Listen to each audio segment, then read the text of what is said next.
You guys played with more aggressiveness last week. I know that was part of the plan. How much of that is enabled by the fact that you know your offense is going to put up points so that if you give up a play, so be it, but you want to play aggressively? Yeah, that gives us a lot of confidence, you know. And we tell our guys sometimes, I mean, football's a game of momentum. Where it comes from, who knows? You know, at times you got to create it yourself. At times it comes from your offense.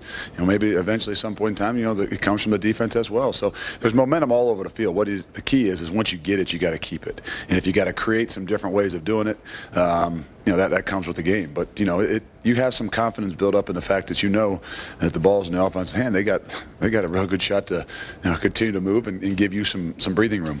Urban said that the one deficiency, you know, he didn't use that word, but the one area he's still concerned about are the linebackers. What's your view of that position?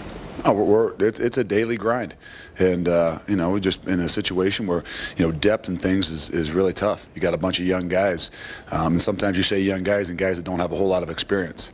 So that's an area that we're continuing to build on a daily basis, and whether it's, you know, on the field, whether it's off the field, whether it's recruiting, all those situations is something that you know, obviously I see on a daily basis, see too often, but all you can do is continue to battle through. Front row middle, Steve. Yeah, Coach, I want to just ask, you got a lot of young guys, backup players into the game in the second half. As you went back and looked at it yesterday, who were maybe 2 or 3 of those guys who played all the way to the end, and you had a couple good defensive stops there in the second half? Just who were some of those guys that really stood out for you, I guess, in the last quarter and a half? Well, we kept a lot of those guys in to an extent, but you know, a guy like Tyvis Powell, who's a young guy, who's a redshirt freshman kid who, you know, went and played some more safety other than just nickel late in the game. You know, you get in Von Bell, who's a true freshman. All of a sudden, he's playing at star. He's playing your nickel back and, you know, doing some things. And you know, Trey Johnson is playing some will linebacker. And you know, when the lights are on, you see some things show up from him. And you know, you continue to roll those guys up front. So there's a bunch of guys up front that you got to, you know, that those guys sub in a little bit more than maybe the other spots on the team, but don't get an extensive work. So, you know, your Chris Carters, your Steve Millers, and some of those situations where those guys got to play in a big-time atmosphere and see how they react and respond. Second row, Doug. Hey, Luke, Marcus Freeman is coaching on the other side, and I know you have a history with him. Did you see a kid that maybe could become a coach one day when you had him, or what did you see back there? Well, as he would hopefully tell you, I tried to talk him out of it, because to me, that's what you do. You know, any kid, any player, kid, or somebody that comes to me, if it's my own son, the first thing you do is you try and talk him out of it.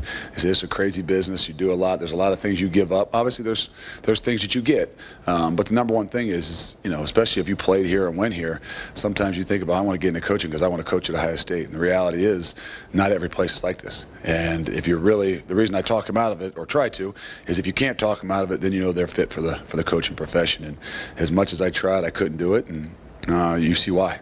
Was he a cerebral kind of guy back then? Yeah, I mean, again, he loved the game, he enjoyed the game, he understood the game, and a lot of times, I never thought about coaching. I never once had you know, I mean, I grew up around coaches my whole life, more of wrestling coaches and different things, but never did I once think about coaching until all of a sudden football was done. And when things are taken away from you, you step back, you start to look and say, okay, well, what are the things I really, really enjoyed? What did I love to do? And what do I want to continue to do? And that's, I think, when it comes a little bit clearer to you. Middle, Dave. It sounds like Coach Meyer's a little bit involved with the defense. We were just talking about that, whereas somebody like Coach Tressel wasn't involved at all in the defense. He used to talk about that. He was talking about how he thinks Ryan Shazier is really good at blitzing. What's that like when the head coach is, as the defensive coordinator, what's that like when the head coach is also involved in the defense? I think it brings a lot to us. You know, I mean, the more ideas and the more minds in that room at times, especially with someone that comes from a different perspective. And you know, sometimes coming from that offensive perspective gives you some real insight. And you know, sometimes it's tough at times when they come in and say, I think you should do this, and this hurts us, and this hurts us. But the reality is, it elicits some conversation. And we're always, you know, you're in this business because if you take a day off, you're losing ground in what you're doing. You know, so you're always looking for new ways and new ideas and things that are difficult. So, you know, and I think that's a different perspective that he brings and gives to us on a daily basis. So we warrant it. We really enjoy it. Sometimes it's tough, but the reality is it makes us better. Front row, Tim. Yeah, look, a couple things. Number one, what do you remember about Coach Hazell more than anything else that stood out that allowed him to be a success at Kent State, and now he's taking on this challenge at Purdue to turn that program around? What stood out about him? I think probably the number one thing you'd say is he believes in what he does. great confidence in what you do. And I mean, there's a million different ways of doing it. I'm sure, as you guys have covered and you see, I mean, every coach is different in his own way. And there's not one formula that says this is the way to be successful. And when you go and do it yourself and you have success, obviously it's a lot easier to show. So I think when he left out of here, I said, the reason he'll be successful is because I know he knows what he's doing, but more importantly, he knows why he's doing it. And he's not going to change on a daily basis. The consistency of who he was and what he does, I think is what you'll eventually see.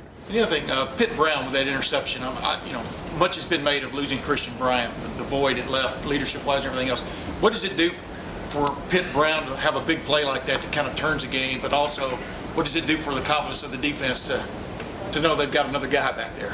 Well, football's a game of momentum. And it's a game of, when you have it, you got to keep it. And that's probably one of the tougher things as a young group is creating that momentum. Sometimes we got to get it from our offense. Sometimes we got to get it from whoever. The reality is we got a big play in the first drive. Where it came was even bigger. But the reality is that whether it's great for Pitt Brown, it was great for the entire defense, it was great for the entire team. It created that momentum. It created that energy. It gave us some of that confidence that, hey, even if people move the ball, what you got to do is you got to force them to get in the end zone. And when you have a shot at something, you got to make the play. So I'm sure it's huge for his confidence, but it's huge for the confidence of the whole group as well. Far left, Rusty. After that 2011 season, there was a lot of people were really disappointed, thought that the program was at the bottom. Could you have ever foreseen that it has not lost since? And it's hard to look back and to think about, some of those things, but the reality is there, like Coach will tell you at times, you'll hear him say that there's not bad teams. Really, there's not. I mean, there's enough good players at most places. Maybe not as same as here as some other schools, but the reality is they're good players, and having everybody on the same page is big, and the leadership is a part of that thing. And if you really look back, I mean, it could be completely different over the past 2 years. The thing is we were successful last year in a lot of those early games that what did it do? It created a great confidence. It created a great momentum. Not that Coach had any doubt in the way he does things, and not that you would have any doubt in the way he does things because you see his record. But 18 to 22-year-olds, obviously, as you've heard him say, question things. And to have that success the way we did and come through maybe the first 6 games of the season last year, you can say you can have great players and you can have this, but the reality is the guys come together, guys believe in one another, guys have confidence in what it is that they're doing, and good things happen. Because, just like you can go back to 2011 and say, well, if you'd have done this in this game, and maybe you're close in a couple games, and maybe the season's different. Well, the same thing you can say last year. And, there's something to say about going through tough times. Sort of like snowball effect both ways, that things started to go bad, they continued to go bad in 2011. It's a lot of that, and a lot of that is leadership. Because when things are tough and times are down, you see who can get you out of those things. And there's no substitute for momentum and energy. And I don't care what level of football it is. And you can see that's what has gained. That's what we have gained over last year, over this year. That we probably lost as much as anything in 2011. And and how do you, if you're going the wrong way, what do you got to do? You got to do something to create it the other way. Whether you have great leadership that can pull you out of it, whether you got to make a play, whether you have to have some drastic something that happens to get guys back on track. So there's a lot of psychological things that are involved in it. Belief in what you're doing is one of those big things. But people are truly buying in and having that ability to continue to, when you have the momentum, to keep it, and if you don't have it, find a way to get it. Front row left, Doug. Luke, you guys have not given up anything close to a long run this year. Why is that? Why? You've done well. Well, hopefully we learn from last year. I mean, the greatest thing you can say is, you learn from the things that you don't do well, and you learn from your mistakes. And I think after last year, early in the season, that was one of the big things that we had a problem with. And, people can say it's tackling, people can say it's this, but the reality is it's a leverage issue, and it's guys with great effort to the football. And when you're playing hard and you're playing fast and you're playing with great leverage, you can still give up runs and yards, but the reality is you're not going to give up the big ones. And when you don't give up the big ones, you got a chance to be successful. And I think that's probably the biggest key to what we do is, hey, keep the ball in front of us, make sure running ourselves inside out, and you be aggressive. Everybody talks about, well, missed tackle. You had this. No. We can't worry about missed tackles. You miss a tackle with good leverage, and you got 10 other guys or 9 other guys coming to the football. And we start worrying about, well, I got to make this tackle, which you've seen some in the big field, in the open field, and guys hesitate and wait. It's a lot harder to make the tackle when you hesitate and wait. So having that belief and that confidence in one another and playing with great leverage and learning from your mistakes is a big part of it. What you've seen, either looking at Purdue and their offense on film so far, or just what you know of Darrell Hazell from being around him here, does he remind you of Jim Tressel in any ways? Well, one of the greatest qualities I think that he got and had and probably grew from with Coach Tressel is consistency.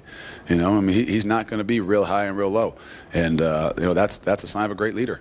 That you can, through tough times, you don't change who you are. And, that's what I know about him. So, it's not like he's going to be down or he's going to do something crazy or something different because they're in the situation that they are, that, you got to battle through tough times. And when you're consistent, your young men learn, and they learn that from you, that, hey, just because we're on a roll, he's this way, and when his things are down, he's this way. To create that consistency, the guys will start to understand that, learn that, and they'll take that image from him as well. 2 more questions. Todd? Luke, with the way you guys are playing right now defensively, is there any personnel grouping, package, scheme that you have a reluctancy to call? No. I mean, the biggest reluctancy to call something is whether it's any of us calling. It doesn't really matter. But the reality is what our guys understand. What we know and what we understand as coaches doesn't really matter. We got to continue to focus on the things that those guys understand. And when they understand what they're doing and have have an idea of not just what they're doing but why they're doing it, then they can play a lot faster. And I think that's what gets lost in the whole part of this is, hey, what about the scheme? No, it's not about the scheme. It's about the guys being in a position that they can be successful.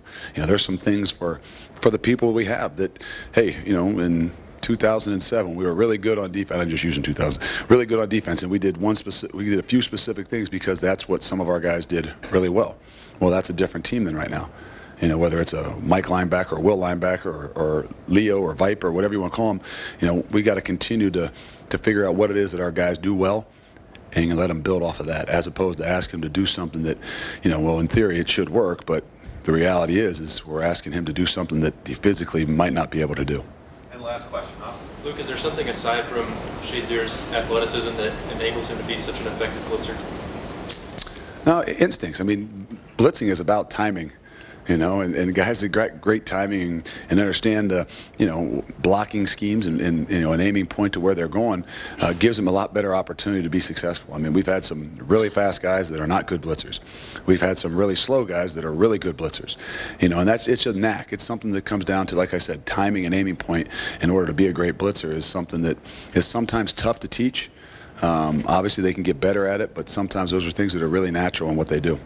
Luke, I'm sorry, Devin Bogard, Coach Meyer mentioned it, for a kid like that, I know you'll I know, for sure, for you. You got such praise early on, had the injury to have another ACL like that. And Coach Meyer did mention it. I didn't know. He said he's going to have surgery this week. That's news to me. It just happens a while ago, he said. I was going to say, I sat at dinner with him last night, and he did not know anything. Okay, that's what Coach Meyer said. I think Devin walked into his office right before he came. Did not know that. That's. Well, I mean, it's tough for all of us, but when you're in this business for what you do, it's much tougher knowing what the kid's going through. We can get through it. We got somebody that'll step up. I'm not saying they'll be the same person as him, but somebody will step up and take that spot.